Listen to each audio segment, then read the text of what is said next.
Hola, ¿qué tal? Buenas noches, gracias por acompañarnos en Contragolpe como todos los sábados. Bueno, hoy vamos a volver a charlar con Martín Redrado, que aparte de ser un gran amigo, es a mi juicio uno de los economistas que más ve en perspectiva el comportamiento, los grandes lineamientos de la vida económica argentina y por supuesto también de las corrientes con las que se mueve el capitalismo moderno y cómo debería insertarse la Argentina dentro de eso. Y lo rescato mucho, Martín, porque cuando muchos economistas planteaban que se venía el fin del mundo en la Argentina, él siempre planteaba dificultades de tipo estratégica y por supuesto de modelo productivo, pero nunca diagnosticó un vendaval que tiraba todo abajo. Y de alguna manera eso se está planteando hoy en la Argentina. A mi juicio hay dificultades, por supuesto, estructurales, pero no estamos viendo un escenario donde todo se derrumba. Bueno, de todo eso vamos a hablar. También Martín escribió esta semana algo que a mí me pareció muy interesante en el diario El Cronista sobre nuestra relación con Brasil y vamos a tratar de aprovechar para preguntarle sobre todos estos temas. En un minuto volvemos con Martín Redrado.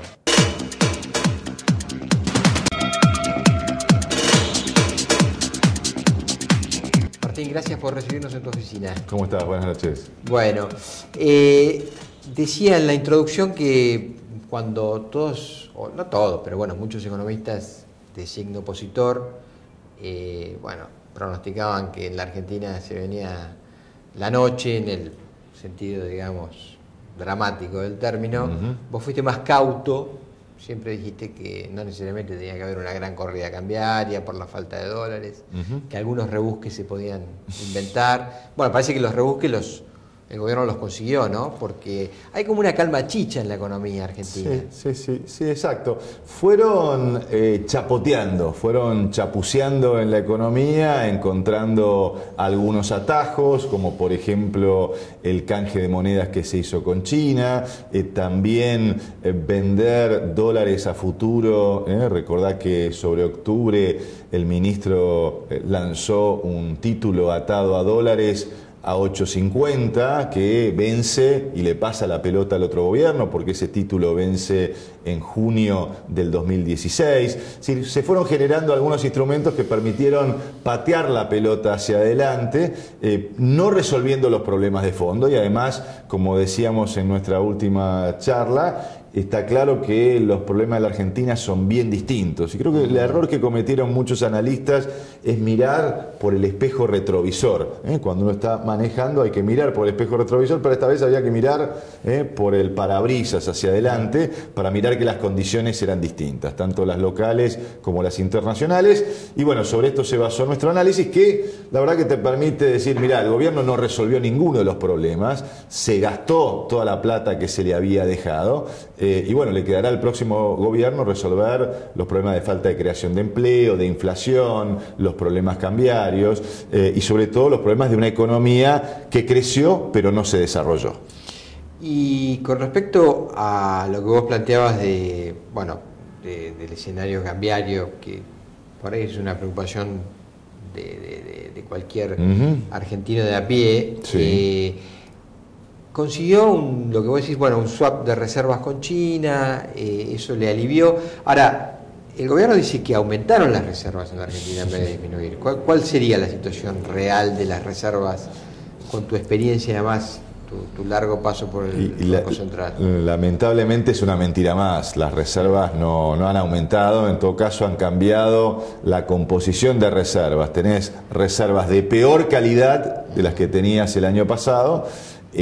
Por ejemplo, miremos el caso de los yuanes de China y la pregunta que yo le hago a cualquiera es ¿para qué se pueden utilizar los yuanes? ¿Puedo comprar autopartes de México o de la Unión Europea para los autos argentinos o resinas para producir plásticos o pagar deuda? No.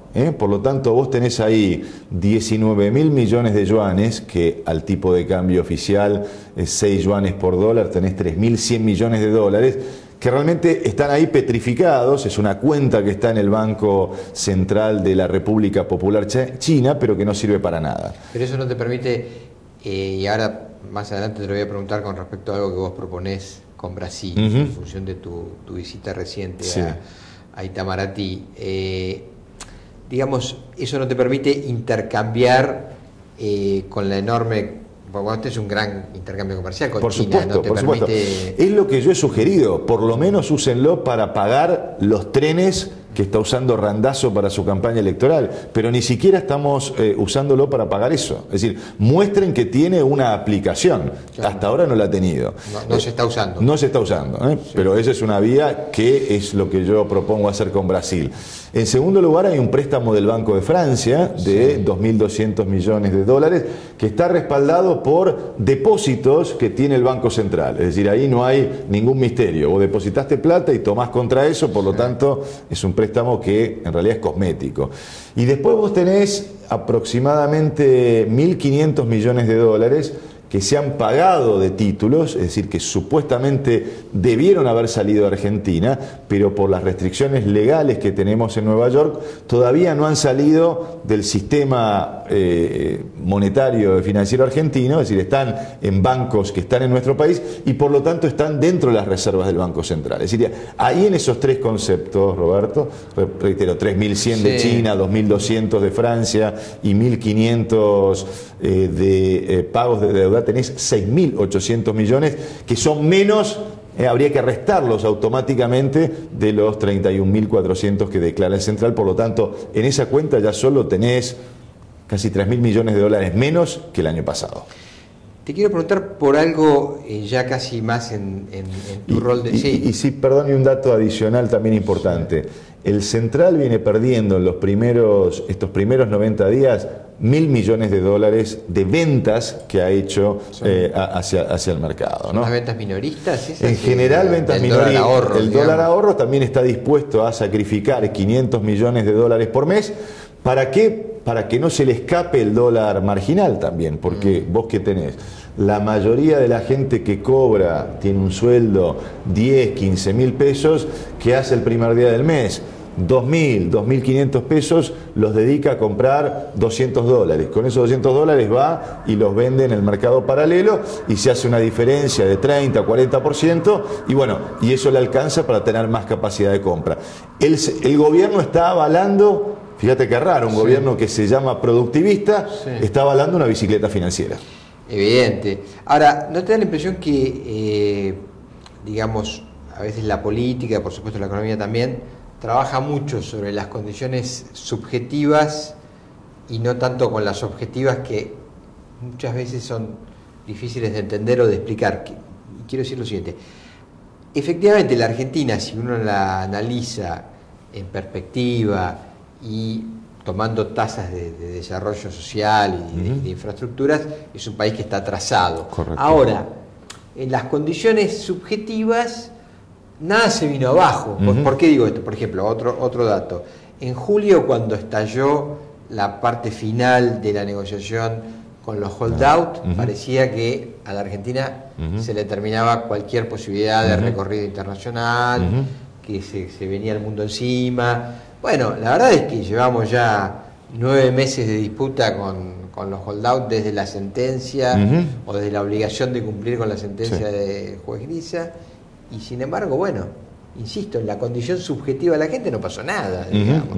Ahora, tal vez vos puedas decir, bueno, pero la Argentina está totalmente fuera del circuito de crédito internacional, por ejemplo. Sí, lo más grave, Roberto, es, para todo lo que nos está mirando, se han destruido puestos de trabajo. Es decir, la Argentina el año pasado, por primera vez en la década, destruimos 200.000 empleos y eso está vinculado a que Argentina no tiene dólares, a que Argentina no resuelve sus problemas externos, es decir, la falta de dólares comerciales, la falta de las posibilidades de extender o de obtener inversiones y demás, que están todos vinculados con no resolver estos problemas, aunque quizás no parece tan evidente cuál es la vinculación entre no cerrar el frente externo, pero la pregunta es, ¿cuánto creció la economía en el último año? ¿Cuánto empleo? A ver, la política económica, si no genera empleo, ¿para qué sirve?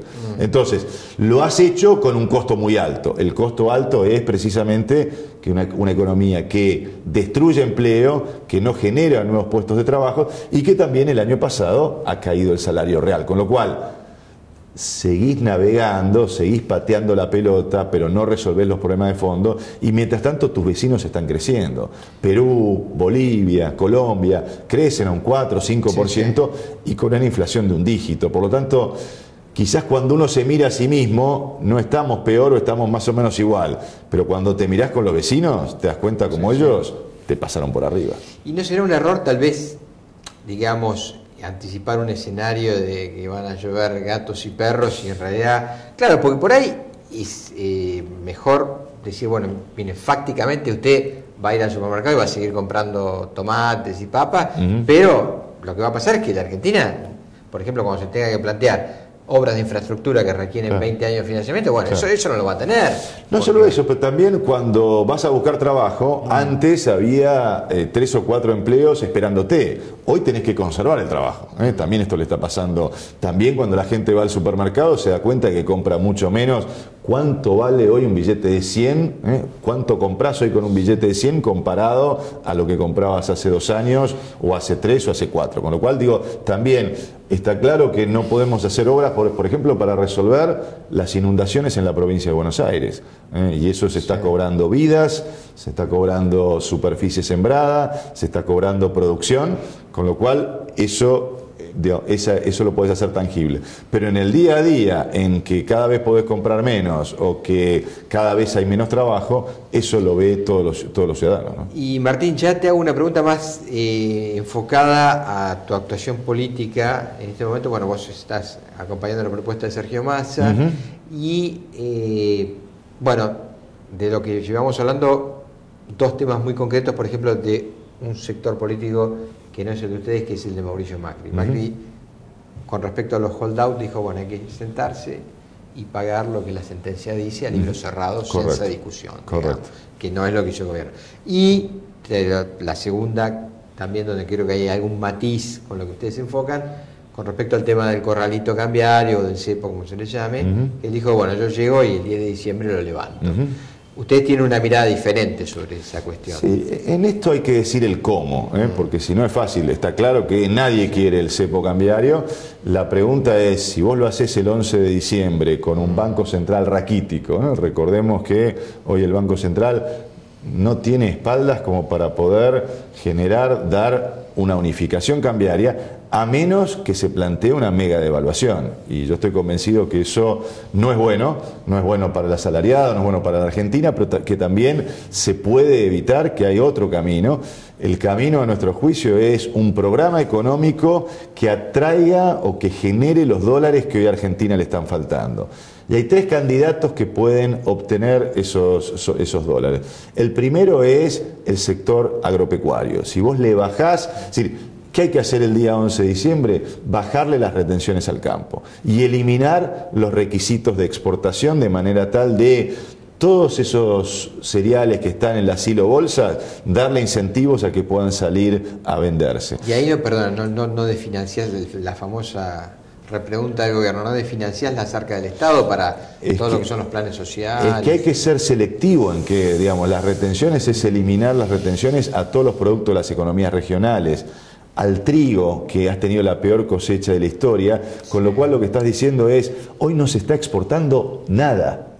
Con lo cual digo, si vos al trigo le bajás, pero no se exportó nada el año pasado, con lo cual no recaudaste nada. Donde tenés que ser más selectivo, más cuidadoso es en la soja. Nosotros no estamos planteando la eliminación de la retención a la soja, que es realmente en donde tenés ingresos. Sí estamos planteando el tomar una parte a cuenta del impuesto a las ganancias. ¿Por qué? Porque creemos que uno de los grandes desafíos del próximo gobierno es formalizar la economía. El otro sector es el sector energético y generar también una ola de confianza entre los argentinos, transparentando las estadísticas, con un nuevo plan económico que baje gradualmente en 2 o 3 años la inflación del 30 a un dígito, abriendo la llave, vos hablaste de infraestructura del Banco Mundial para poder financiar, hoy hay 3.000 millones de dólares en financiamiento concesional a bajas tasas, que permitirían generar muchísimo empleo, por ejemplo, para trabajar sobre las obras claves que necesita la provincia de Buenos Aires para canalizar el río Salado y terminar con las inundaciones, una nueva carta orgánica del Banco Central, en fin, no te voy a dar un programa económico, pero con esto, una mirada integral, con esto, con una mirada integral, con una mirada productiva, lo que vas a ir generando es ir trayendo los dólares, y a medida que van ingresando los dólares, vos tenés que ir levantando las restricciones que hoy vas teniendo, de manera tal de unificar el mercado cambiario en 100 días, en 90 días, en 120 días, en un periodo donde vaya generando todos los dólares para que el proceso no sea una bomba de tiempo. Yo veo que lo que tenemos por delante es un campo minado. Sí, claro. El campo minado quiere decir que hay que saber por dónde caminar, y por lo tanto también te digo si no sabes dónde pisás, podés terminar explotando por el aire, y por lo tanto digo acá no hay espacio para improvisados. Hay que saber qué botones hay que tocar, por dónde pisar, para hacer que este proceso sea una transición ordenada y no que terminemos con alguna salida traumática. Ahora, en ese camino gradualista, bueno, vos tenés, lo leía el otro día, hay que ver la fuente porque es privada, si está bien chequeada, pero dicen que el Estado Nacional, 19 millones de cheques por mes, pero por supuesto ahí adentro están jubilaciones y pensiones, claro, con lo cual eso lo quito. Lo sacás. Pero digo, tenés muchísimos millones de argentinos que todos los meses reciben un cheque del Estado, que no son ni jubilados ni pensionados, que bueno, o la economía entra en una senda de crecimiento importante, o dependen de la ayuda del Estado. Por supuesto. Yo creo que también en un esquema gradualista eso lo tenés que contemplar. Por supuesto, pero hay que focalizar. Creo que algo que se ha hecho bien en estos años es que conocemos a quienes necesitan hoy programas sociales, porque tenés una tarjeta sube, la UH que llega también por tarjeta de Banco Nación, es decir, los planes podés hacerlo bien focalizado, como para que vos tenés 10 millones hoy de pobres, de compatriotas que están debajo de la línea de pobreza, a esa gente tenés que hacer que pague la luz, que pague el gas, que pague el transporte, que pague los alimentos de primera necesidad, el mismo precio, y el resto hay que ponerlo como subsidio del Estado. Ahora, lo que no podés tener es seguir subsidiando a quienes tienen piletas de agua caliente en todo el norte o en el primer cordón del conurbano, en Olivos y demás, que es realmente vergonzoso. Y bueno, en eso lo que tenés que plantear, o por ejemplo los colectivos en la ciudad de Buenos Aires. Vos estás financiando a las empresas y le estás dando X pesos por colectivo y no por los pasajeros que tienen. Es decir, un colectivo va vacío y recibe igual el subsidio de la misma manera que un colectivo que va lleno. Lo que tenés que hacer es subsidiar a los pasajeros de esos colectivos y no a las empresas, que también ahí terminás una fuente de corrupción. Una más del escenario argentino, y después sí quiero preguntarte por lo de Brasil y la relación nuestra con Brasil, por supuesto. Algunos economistas están mirando los próximos meses con cierta esperanza que se viva una primavera en la Argentina, porque, bueno, al tener un tipo de cambio planchado y cuando se cierren todos los cuadros de paritarias, bueno, va a haber un incremento, efectivamente, en el salario real, que tendría que volcarse al consumo, ¿no? Eso pareciera ser que nos va a traer 3 o 4 meses de cierta sensación de bienestar. Sí. Más que incremento del salario, la gente va a salir más parda de lo que salió el año pasado. El año pasado la gente perdió. Perdió frente a la inflación. Perdió frente a la inflación. La inflación fue de un 38 y las paritarias estuvieron en promedio en un 30 o 32. Es decir, la gente cuando fue al supermercado se dio cuenta que perdía plata o que podía comprar menos. Este año va a salir más equiparado, y también lo que está ocurriendo es, como todo el mundo sabe que los billetes en el bolsillo no valen para nada, va y los gasta. Entonces, tenés un incremento de salario, vas y lo gastás, te vas de vacaciones y podés el fin de semana. Ahora, es un pequeño veranito que, digamos, en el periodo preelectoral las cosas se van a poner un poquito más peliagudas.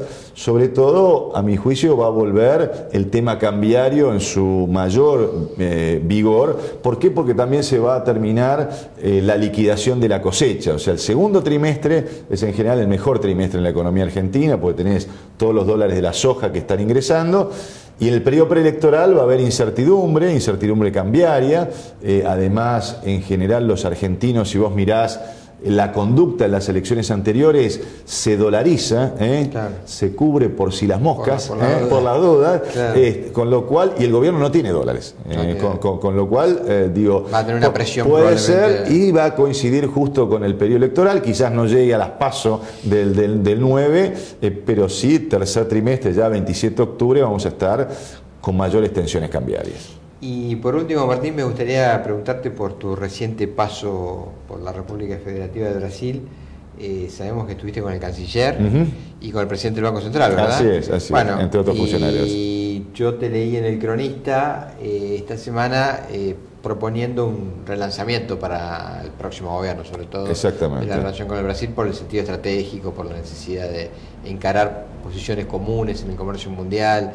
¿Qué mirada tenés? Porque la economía brasileña también está complicada. Sí, yo creo que en esto, yo siempre con Brasil y que en la relación Brasil-Argentina, y sobre todo ellos más con nosotros, han tenido paciencia estratégica, con lo cual creo que la relación no hay que mirarla año por año, si Brasil tiene un mal año, sino esta es una relación donde Brasil-Argentina, Argentina-Brasil, estamos unidos para bien, y lamentablemente en los últimos tiempos lo que yo veo es que hemos privilegiado un diálogo con Venezuela y con Irán y lo hemos dejado de lado a Brasil. Y también en la relación comercial hemos firmado acuerdos con China y hemos dejado de lado a Brasil.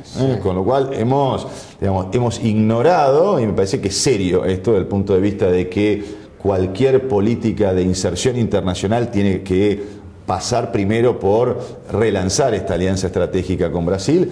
Allí algunas ideas, en los primeros 100 días hay que limpiar la mesa de las restricciones comerciales, vos me dirás cómo hacerlo. Bueno, generemos un acuerdo entre los bancos centrales, que nos demos crédito recíproco en pesos y en reales, crédito de largo plazo para poder pagar las importaciones en reales y ellos también para poder pagarle a nuestros exportadores en pesos.